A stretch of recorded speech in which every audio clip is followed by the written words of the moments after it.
Okay guys, we're going to start into the cooking of this video, and in this one we're going to show you the staple protein of the zero willpower eating system, which is chicken. Notice here we have boneless chicken breast. Mike, can you tell us why chicken is a staple of the zero willpower eating system? Chicken is one of those classic proteins. It's you can't really find anything wrong with it. It's low in fat, it's low in calories, and it is by far one of the best protein sources.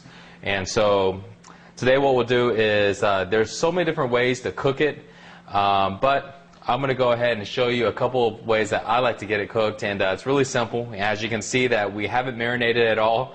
It's just pretty much bland raw chicken breast right now. So you'll see how we can go from seasoned to the grilled to on the table, ready to eat. Actually, one other question. Do you ever recommend guys have chicken with bones, or do you always go boneless? I usually go boneless because you want to keep it simple. If you do want to go with bones, you'll find that it's probably about $1 cheaper at the store. But when you take out the bones and then you go ahead and actually weigh it, you'll realize you probably saved maybe 40 cents a pound. But you spent an hour deboning, so it ain't worth it. But yeah, just go boneless. You can find good deals on it. Yeah, you were telling me you get this super cheap too, right? Yeah, chicken breasts. Depending on where you're at, we're from Houston. Well, I'm from Houston, and chicken breast you can find it as low as about $1.67 a pound. But if you find it regularly without being a sale, it runs anywhere from about $2.99 up to about $3.99. Yeah. And anything more, they're really trying to rip you off. And so, but I usually just buy in bulk, and I have a deep freezer that I just stick it in, and that's it. Cool. All right. Well, let's start this off. All right. So I'm going to go ahead and cook my chicken breast first, and I'll let Dan do his. So what I like to use is the Grill Mates, the Montreal chicken seasoning, and all you do is just stick it on the chicken breasts. Sprinkle a little like this. I flip it around. A little like that, and stick it on the grill. So, hold on. Let me go and twist it. And what we're using here is extra virgin olive oil, but it's Crisco, it's the spray kind. And the reason why I use this is it causes you not to use a lot of oil, and it's very, very low in fat. It actually shows 0 fat, but keep in mind that when you're using this, if you go ahead and really, really load up on it, it's still just like using a lot of oil. So I just give it a quick spray like this on top, and that on the bottom. So what we'll do is I'll go ahead and actually let me season my chicken first. I'm gonna let Dan go ahead and season his, and then we'll just throw it all on there at once. So one of them I did with Montreal chicken. And that's super easy. All you did is basically take it out and shake it. Yeah, it just took a split second. Yeah. And the second one I use black pepper, cayenne pepper, and garlic powder. So it's a good combination, and something I always do. And it tastes really good and super easy. Like so. I feel like one of the guys on on like the cooking shows, So yeah, who would have thought that we would be on a cooking video? Yeah. So, but yeah. This is like real cooking for dudes. Yeah, there you go. No marinating, no nothing fancy, just shit. Voila, that's it. So, mine is done. What about yours, Dan? What do you like to do? Okay, so here's what I like to do. Take your chicken breasts, and what you want to do is you take this Heinz 57, kind of tastes a little bit like barbecue sauce. Spread it on the top here. Actually, Mike, if you can grab me a spoon. Yeah, sure. This is actually a little bit more than I usually use. This is going to get onto the form a little bit, so use a little bit less than that. Then after that, I put black pepper on it. And cayenne pepper. Nice. And then I'll put the garlic powder at the end. So you can see here, this is going to be real flavorful, and I just did this in about 10 seconds. Yeah. And then the other one, which I really like, is with this stir-fry sauce. Again, super cheap. All you do, basically the same thing. A little bit on, spread it around. Do a ghetto style like me, just use the same seasoning for everything. There you go.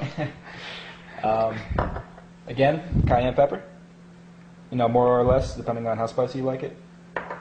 Garlic powder.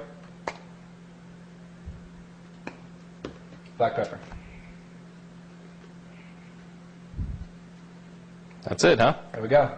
And then finally, if you prefer to season it afterwards, or if you're just like ultra lazy, you can just put it on just like this. Yeah. So let's cook the last one bland. All right. So you want to throw that on? Yep. Just throw it on. And you'll notice my Foreman grill is a really big one. And reason why I do that is this way you can load 5 chicken breasts all on there at once. So you close it and you forget about it for about 3 minutes. Then you come back. And really, like I want to emphasize, like that's how easy it is. Like really think about how long it took us to make that, and this is something which you can really actually stick to and do week after week. Yeah, and this is the only way that I can cook. I mean, I can't imagine trying to season and marinate and then stick it in the fridge and then think, okay, after 4 hours I gotta go and take it out and then cook it and then do all this stuff, and that's, oh my God, I got better things to do, Exactly. So I mean, and this stuff actually tastes really good too. Like once you get used to like the boneless chicken breast, it's actually kind of annoying to eat chicken with bones. And, like, and once you get used to like chicken cooked on the Foreman, it's so like lean and like every bite is like high quality meat that when you bite into like cartilage and stuff like that, you're like, I want to go back to my Tupperware. And what do you think about, because I've always used a Foreman, and you always use a Foreman.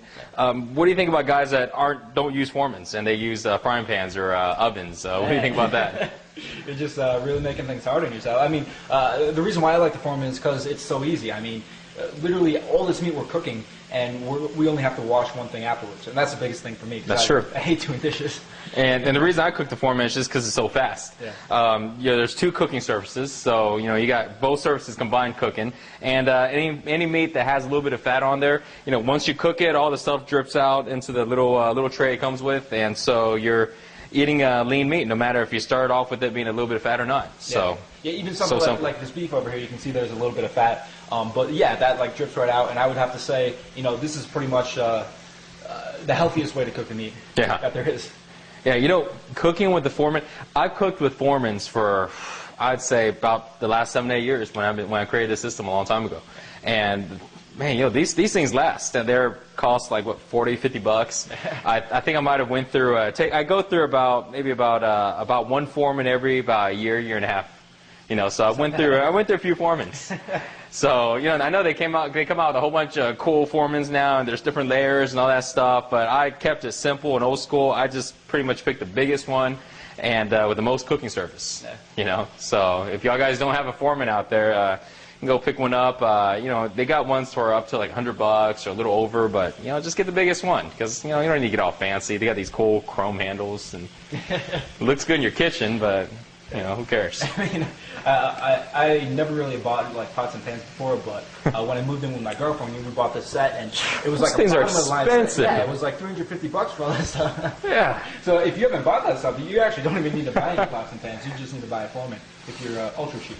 And it smells good already. I can smell it. I'm right here by the smoke and the smell. It smells good. I'm starving. It's good we decided to cook now, because we bought this food about 2 days ago, and I've ran out of Tupperwares, and it was time for me to cook again, and so we wanted to get everything ready, and we were just talking about it earlier. We're like, man, we need to cook and make this video, and because I'm starving, we're running out of food, so it's good we got this going. We're actually, I mean, that kind of shows how trained we are in the zero willpower system, because like we didn't it didn't cross our minds to like go out and get food. Or, no, it's like no, just cooking time. We'll spend 2 hours cooking, knock it out, and we're done for the next 5 days again. So.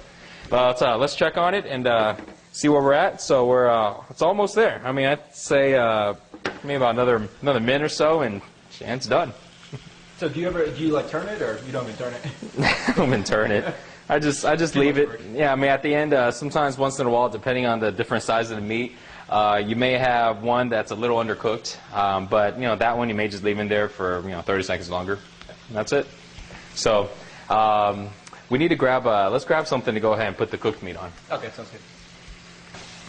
All right, so let's take a look and see if it's cooked. All right, and here's the trick, guys. In the system, what we found to avoid eating dry chicken breasts is, because a lot of times if you cook it 100%, then you microwave it, it kind of cooks the food a little bit. So what we found is that if you undercook the food just a little bit and you microwave it, it becomes fully cooked. So, and it works every time, juicy chicken breasts every time. Yeah. Took a little while for me, and I was thinking, oh, I might catch something or I might die from it, but you know what? 8 years, I'm still living, And that was actually kind of the newbie mistake that I made too. I cooked it all the way like I was going to eat it right there. Yeah. But then, after you told me that, then it tastes much better once you microwave it. All right, so we're good, and let's look at this last one.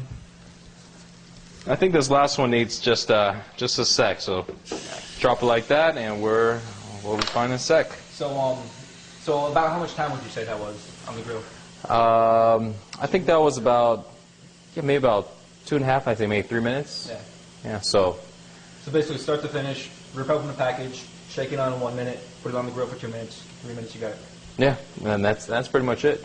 So it takes less than 5 minutes to cook, and here's it's 5 chicken breasts, so that's pretty much a whole day's meal. A whole day's meal if you eat 5 chicken breasts. Like I put them down, so whole day's meal takes 5 minutes. And it costs like what, $7-8 at the most. So would you recommend the guy who's smaller eat that whole thing, or would you recommend maybe cutting in half or 2/3? I would say, because I'm about 200 pounds, and so about 5 chicken breasts is pretty good for me. For somebody who weighs a little less, who's a little smaller, I'd recommend, you want to look at your fist again, but I'd recommend, depending on the size of your chicken breasts, you can maybe go with something a little smaller. You may even cut the chicken breasts either in half, or maybe eat 2/3 of it. Yeah, that's actually what I've been doing, 2/3.